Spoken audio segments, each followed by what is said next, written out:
Žmonės ateina ir išeina kaip praeiviai.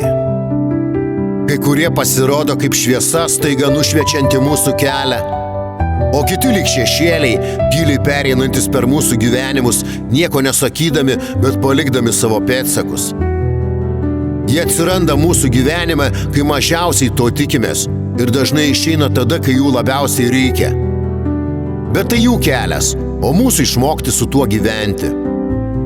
Kai kurie ateina su dideliais pažadais, su šviesiais planais, su viltingais žodžiais. Jie žada būti čia visada ir mes tikime, nes tikime, kad viskas bus amžina. Ir kaip dažnai mes pamirštame, kad nieko nėra gyvenime amžino. Kad net ir tie, kurie žada likti, gali išeiti dėl savo priežasčių, dėl savo skausmo, dėl to, kad ir jų gyvenimas turi savo kryptį. Bet kartais tai gerai, nes nors jie ir išeina, palieka mūsų kažkuo brangiu, pamokomis, prisiminimais, netgi su savo klaidomis. Jie mus moko, kad reikia mokėti paleisti. Jie moko, kad mūsų gyvenimai yra kaip upės ir kai kurie žmonės yra tik akmenys šiose upėse.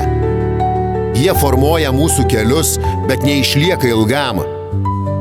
Ateina ir išeina, bet kodėl taip sunku su tuo susitaikyti? Galbūt todėl, kad mes norime, kad žmonės būtų mūsų gyvenimo dalimi visam laikui, kad jie būtų mūsų tvirtovė, mūsų prieglauda. Bet tiesa ta, kad žmonės tai tik svečiai mūsų gyvenimuose ir mes tik svečiai jų. Ir nors jie praeina, mes visada nešiosimės juos su savimi.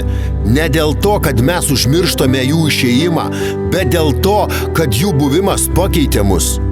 Kad mes augome, kad mes supratome, jo gyvenimas kaip ir jie yra laikinas. Ir kad iš tiesų mes esame stiprus ne dėl to, kas lieka, o dėl to, kas išėjo ir paliko mums savo žymę.